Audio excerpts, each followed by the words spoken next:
Bueno, compañeras, compañeros, después de esta intensa y condensada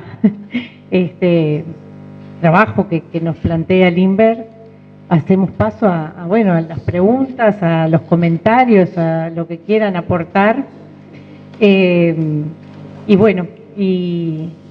muy interesante algunas cuestiones que pudimos rescatar como puntos claves para el análisis, no solo de Ferreiro, sino para, como dice Limber, la traducción hoy de lo que está sucediendo. Me quedé ahí, tomé algunos apuntes, porque en esto de las pedagogías activas que hoy tanto resuenan en el nuevo programa y en la nueva reforma curricular, porque nosotros seguimos insistiendo que no es una reforma educativa cuando no tenemos una transformación sustancial y mayores recursos para poder trabajar. Me quedé con esto de la idea de aprender haciendo, en contacto con la naturaleza, lo de las escuelas experimentales, que bueno, que nosotros desde hace muchos años se viene pensando en el centro del niño, ¿no? Que no es de hoy la centralidad en el niño como nos quieren plantear hoy, de que tenemos que pensar en la individualidad y en el niño y ponerlo como centro del aprendizaje.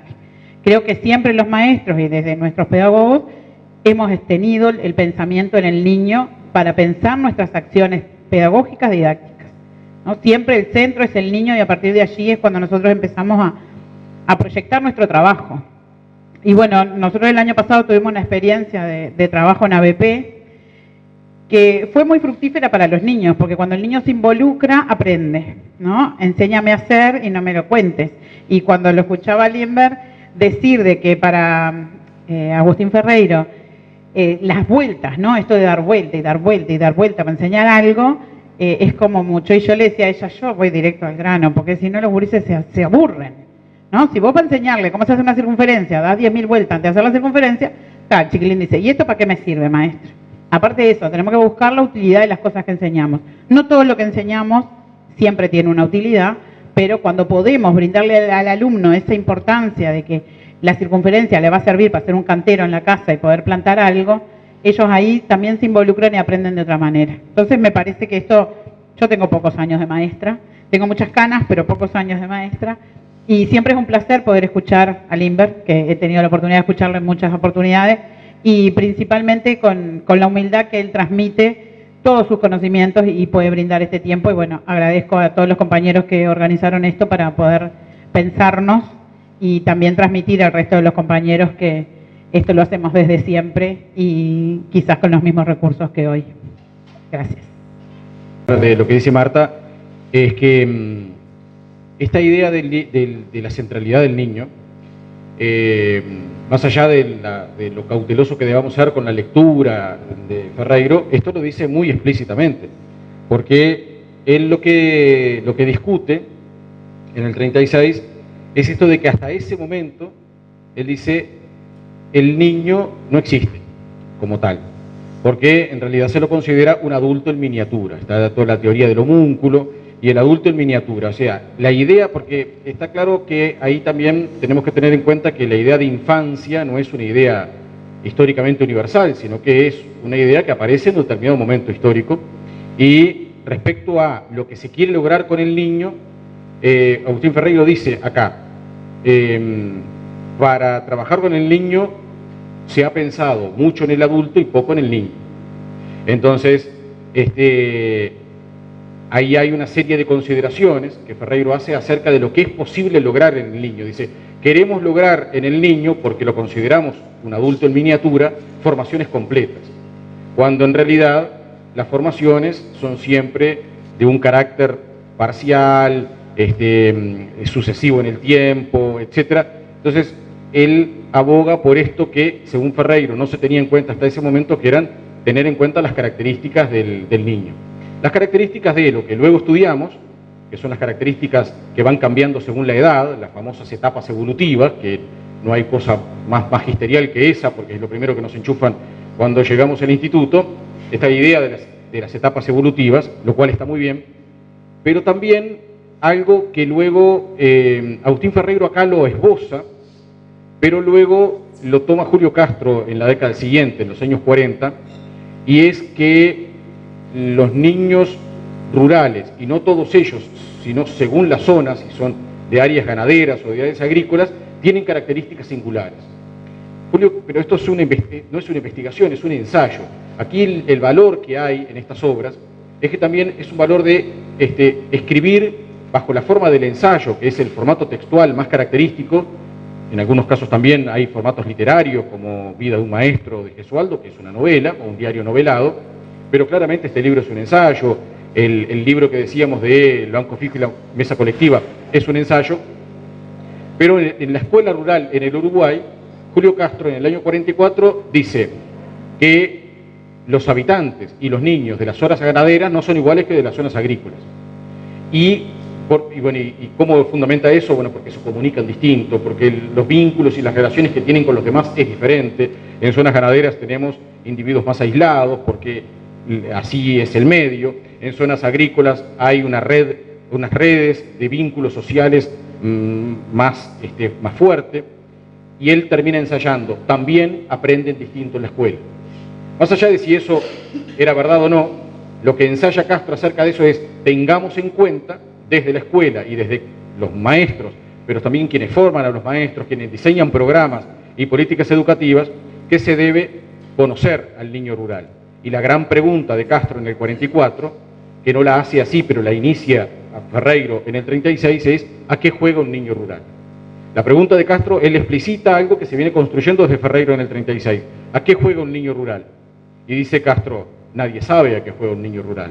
Por lo pronto, los que hacen los programas, los que generan políticas educativas, piensan que debe ser de determinada forma, pero nunca vieron a un niño rural jugando. Yo lo sé porque yo fui niño rural, dice Castro, y porque yo conozco. Entonces él empieza a ejemplificar los juegos y la construcción del mundo simbólico del niño rural. El modelado en barro, el utilizar elementos del entorno, huesos de animales, pedazos de elementos de la naturaleza, para construir un mundo simbólico a partir de una creatividad enorme de gran complejidad.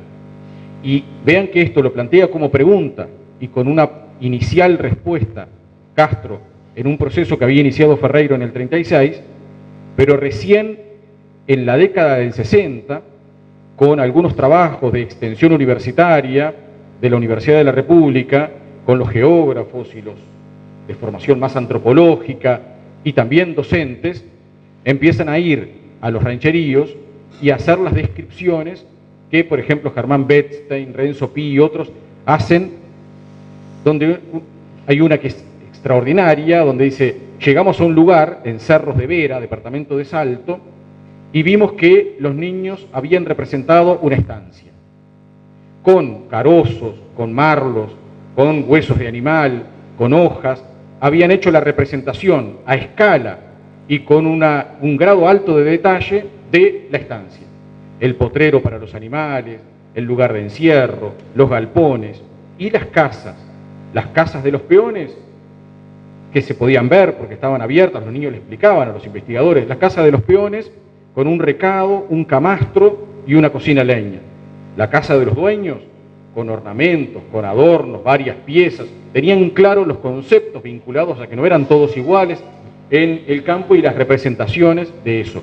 Eso implicaba una cuestión simbólica muy importante, que, como decía Morosoli, era sin juguetes que se podían comprar en las jugueterías. Y hoy podemos agregar también los niños que trabajan sus familias y las escuelas que están dentro de las forestales. También, otro detalle. Reitero, digo, un placer escuchar a este sujeto alumno, tan claro siempre en sus exposiciones, pero sí, realmente digo, a mí me tocó vivir la época de oro, digamos, de lo que era la pedagogía en este país, un surgimiento de la preocupación profunda qué cosa es lo que nosotros tenemos que transmitir para que nuestros niños aprendan. Desde Ferreiro, Julio Castro, la experiencia de la mina, o sea, creo que todo eso, Reina Reyes como profesora, para qué futuro educamos, a qué juegan los niños. En mi escuela de Empalme Nicolich, donde trabajé 21 años, hubo siempre una preocupación.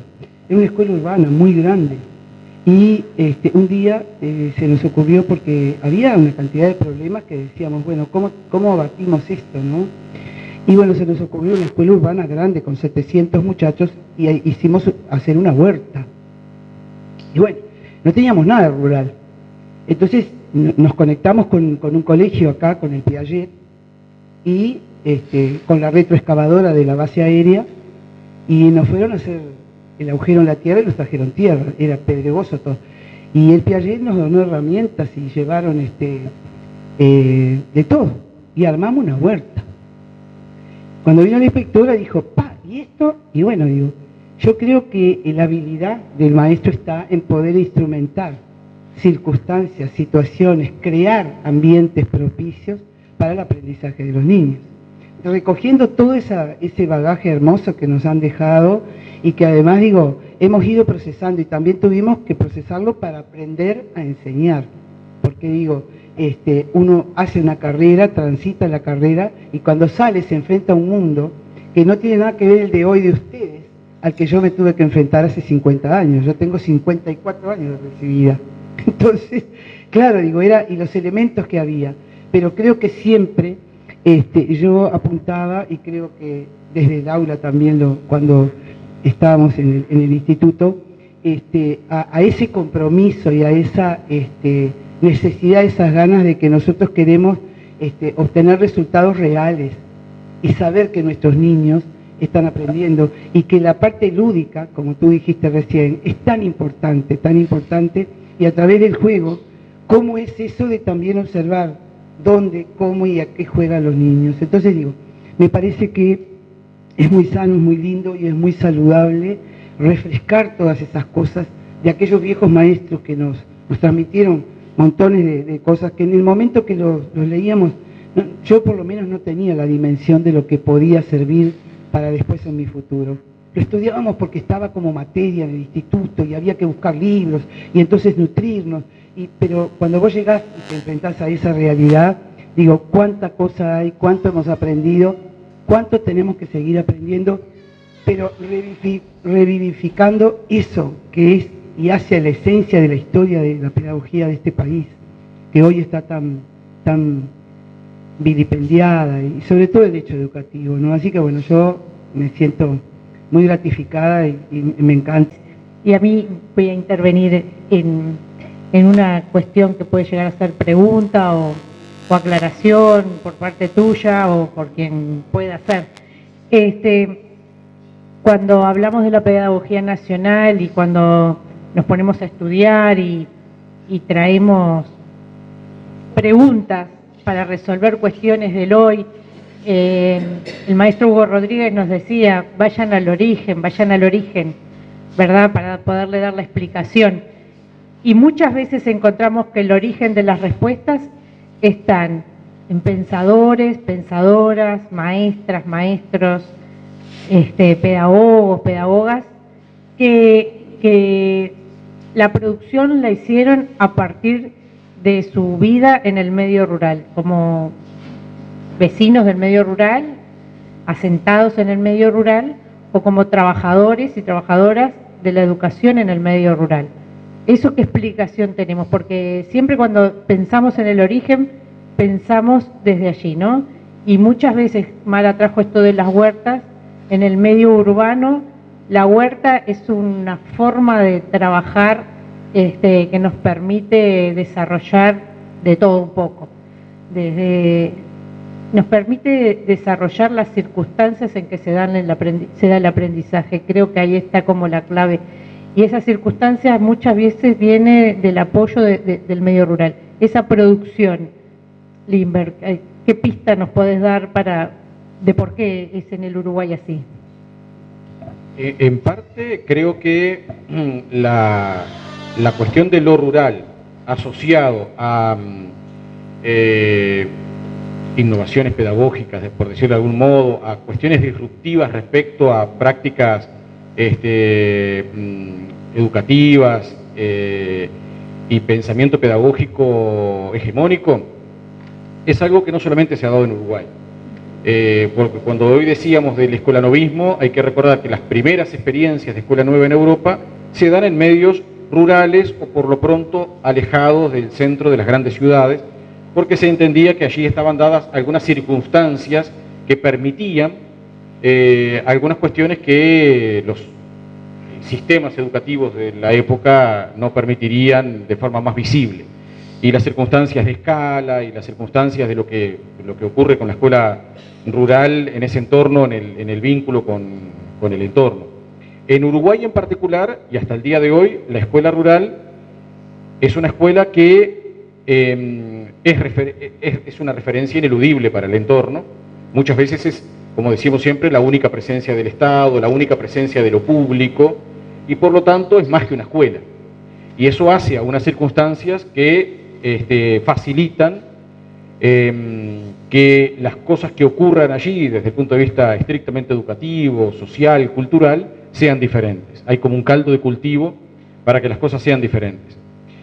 En Uruguay hay un hecho adicional, y es este que señalábamos hoy con Agustín Ferreiro, con Pedro Ferrari y María Espínola Espínola en el 33, que es la tríada fundacional, que es el hecho de las denuncias que los propios maestros y maestras hacen de sus condiciones de trabajo, porque en un Uruguay que tenía un sistema educativo formado tempranamente, avanzado el siglo XX, tenía unas condiciones en los medios urbanos y otras condiciones muy distintas en los medios rurales. Y eso lo advierten los maestros y lo empiezan a plantear con fuerza a comienzos de la década del 30. ¿Eso qué hace? Motiva la realización de diversas instancias de debate y de producción pedagógica para dar respuesta a esa realidad. Y lo otro que está vinculado con esto, una escuela rural pobre, es la pobreza del medio rural. Es decir, la circunstancia del rancherío rural es una circunstancia que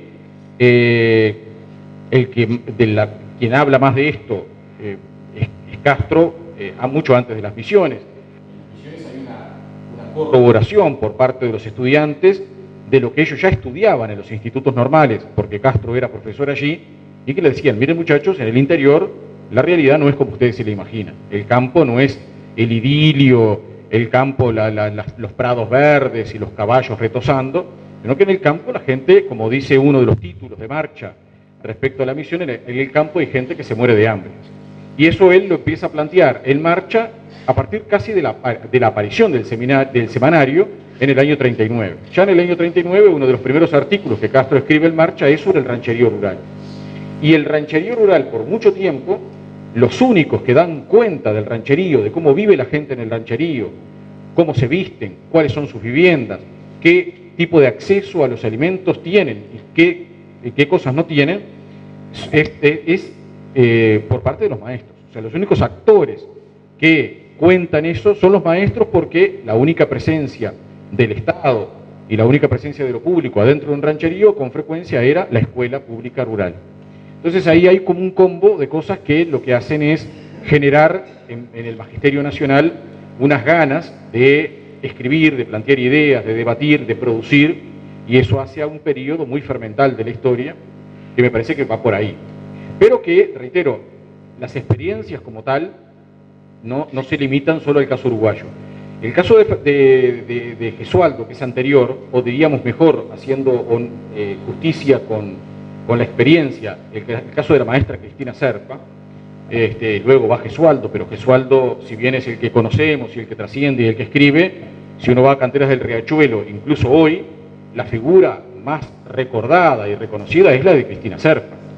Esos maestros en Canteras del Riachuelo trabajan en una realidad que sería difícil para nosotros saber si es rural o no lo es. Por lo pronto no era una ruralidad típica de las que luego se puede caracterizar al campo uruguayo, la realidad ganadera o la realidad agrícola, con sus variantes. Acá es una realidad de picapedreros, una realidad, digamos, de una cantera que sirvió durante varios años, y sobre todo en la década del 30, para sacar material para la construcción de los edificios de Buenos Aires, estaba justo frente a Buenos Aires. Allí estaban los inmigrantes de Europa del Este, sobre todo trabajando, y son los personajes de la novela de Gesualdo, Vida de un maestro, y la posterior Fuera de la escuela.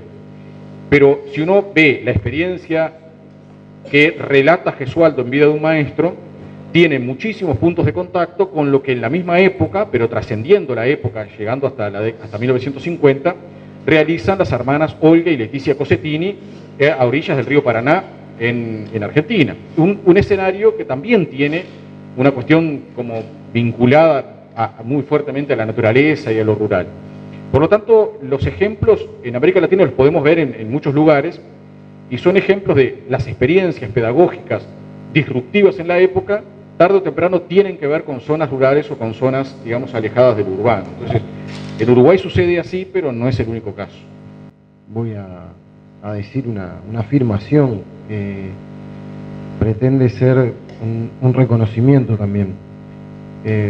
Quienes nos propusimos la tarea de organizar esta charla, que se inscribe en un ciclo que va a ser todos los meses una instancia de encuentro, como nos planteó hoy Limber, ubicando el desafío de, entre los que nos empezamos a acercar, ver cómo elaborar, cómo construir, cómo seguir pensando, cómo encontrar elementos que han quedado perdidos en ese proceso. Pero cuando propusimos esta charla, una de las cosas que definimos fue la presencia de Limber, y no fue un accidente, porque es una reivindicación de un compañero que nosotros entendemos que, como en tiempos oscuros de nuestro país, que no es nada claro, porque si hubo tiempos oscuros, no es nada claro, ha sido destituido.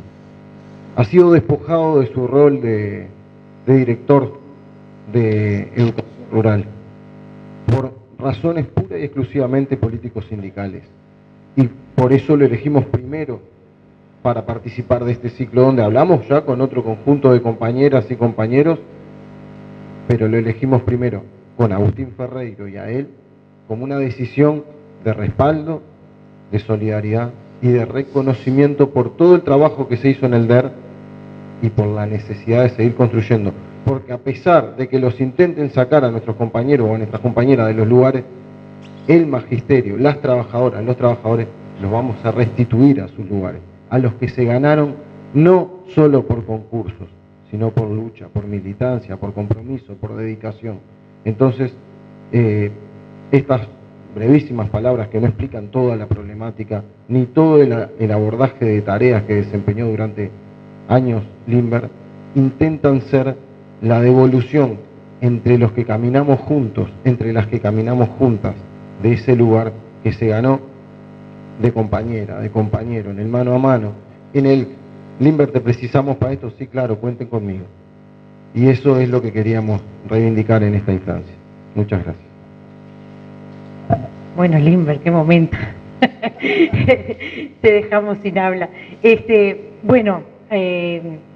espacio, como decía Esteban, a través del espacio Chichita Méndez, otra grande del magisterio, compañera también, que nos inspira siempre vamos al origen, como decía Lugo y como decía Chichita, que supo también compartir con Limber muchos momentos muy interesantes. Este espacio Chichita Méndez pretende ser un espacio de reflexión, de seguir aprendiendo, de seguir discutiendo, intercambiando, un espacio amplio, más allá de los lugares que ocupemos cada una y cada uno de nosotros, un espacio que no es solo patrimonio de las y los docentes, sino también de la academia, un espacio de otros sectores que puedan colaborar con la educación, porque la mirada pedagógica no es solo desde un solo lugar, es de varios lugares. Hoy en la instancia de lo que expuso Limber quedó claro también. Entonces los convidamos y las convidamos a continuar proponiendo también, abriendo el debate y proponiendo también de quién hoy ya me hice una lista enorme de gente como para poder seguir trabajando. Así que, bueno, en agradecimiento, Limber, te queremos hacer llegar este libro, un libro que, bueno, que sabemos tu gusto por Inicial, por las niñas y los niños de Inicial, un libro de Alcira Legaspi, de Arismendi, de los primeros que hablan de la pedagogía preescolar. Es sumamente interesante, y bueno, esperemos que lo disfrutes. Muchas gracias a todas y a todos los compañeros, y bueno, lo voy a disfrutar mucho más ahora con mis propios niños de Inicial que tengo allí en la escuela rural, en Puntas de Pantanoso, y que es una experiencia extraordinaria para mí, y bueno, y agradecer no solo por la invitación al comienzo de este ciclo, sino por haber forjado esta idea, que me parece que es muy necesaria, y estamos a disposición y a las órdenes para colaborar en todo lo que podamos y a participar de todas las instancias que se organicen con las compañeras que vayan exponiendo de aquí en más. Muchas gracias. Yo soy la hija mayor de Chichita. Agradezco mucho la instancia de reflexión con el enorme honor que se le hace a mi madre por llevar su nombre. Chichita, si algo fue una maestra rural, así que más que apropiado comenzar este ciclo con el compañero Limber y su exposición. Chichita en su libro vuelca algunas anécdotas de su vida como maestra rural, pero hasta el día de su muerte fue una maestra rural. Limber sabe que con 90 años cerró el segundo congreso o segunda reunión, no sé cómo se llamó, no recuerdo, de la educación rural, presentando una ponencia sobre el papel de la escuela rural y la relación de la escuela rural con el artiguismo, la relación de la escuela rural con la historia de este país, con el desarrollo de la sociedad y la cultura de este país, el alto cumplimiento de las metas que alcanzó la escuela rural en este país, igual o mayor que el cumplimiento de las metas de la escuela urbana. Lo estudió minuciosamente, presentó en las gráficas del Instituto Nacional de Estadística, defendiendo el rol de la escuela rural a lo largo de su historia, a lo largo de la incorporación de la mujer a la educación en ambientes rurales, a donde si el niño no iba a la escuela porque estaba trabajando en el surco con el padre y con el abuelo, la mujer muchísimo menos, porque además de trabajar en el surco, estaba en la cocina y sostenía el cuidado de los niños más pequeños, las hermanas mayores, para que los demás apenas lograran sobrevivir con su trabajo de sol a sol. En esa experiencia de niña rural, de niña alumna de la escuela rural, en esa experiencia de maestra de la escuela rural, mi madre maduró su rebeldía, maduró su condición de sindicalista, maduró su condición de mujer de lucha, y a los 90 años todavía seguía peleando por la escuela rural. Así que yo realmente no encuentro un mejor homenaje que este evento, esta organización de este tipo de encuentro, que además es un encuentro entre pares. Yo no soy maestra, pero me siento a una par. Es un encuentro entre pares porque todos estamos en la actividad de la educación, y la actividad de la educación es una actividad política, y como actividad política es colectiva, y como actividad colectiva todo lo que se dijo aquí de la huerta escolar y del escolanovismo, ¿verdad?, son proyecciones, aspectos relacionados con la lucha que debe ser una lucha colectiva. Entonces tampoco encuentro por ese lado más que entender que es más que apropiado este encuentro con su nombre.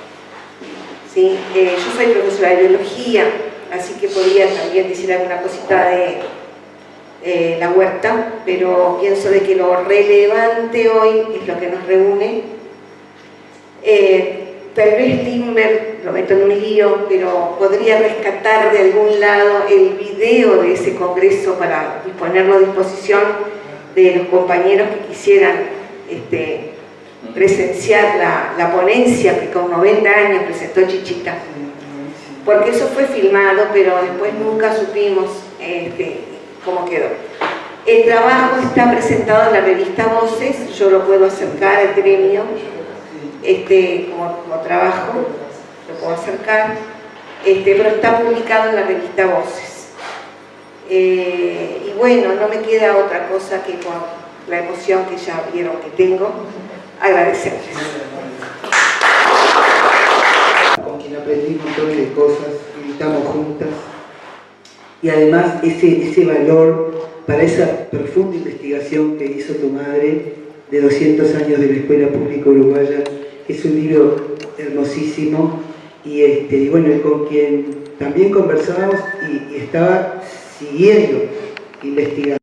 Creo que la muerte la agarró en la mejor etapa de su vida, porque ella fue una estudiosa y una constante luchadora y una militante camarada y compañera, entrañable, y ahora te miro y sos muy parecida cuando yo trabajaba con Chichita. Entonces, claro, digo, realmente muy emotivo, muy lindas tus palabras y realmente muy certeras, porque eso era Chichita y era así, o sea, con una disciplina y con una, tú lo sabrás mejor como hija, pero recuerdo siempre anécdotas de su carrera y de su trabajo y también lo que destacaste, la importancia que siempre y priorizó el papel y el rol de la mujer. Así que bueno, sincero agradecimiento. Y que sí, totalmente de acuerdo que haya sido un ciclo iniciado por Lindbergh como exponente.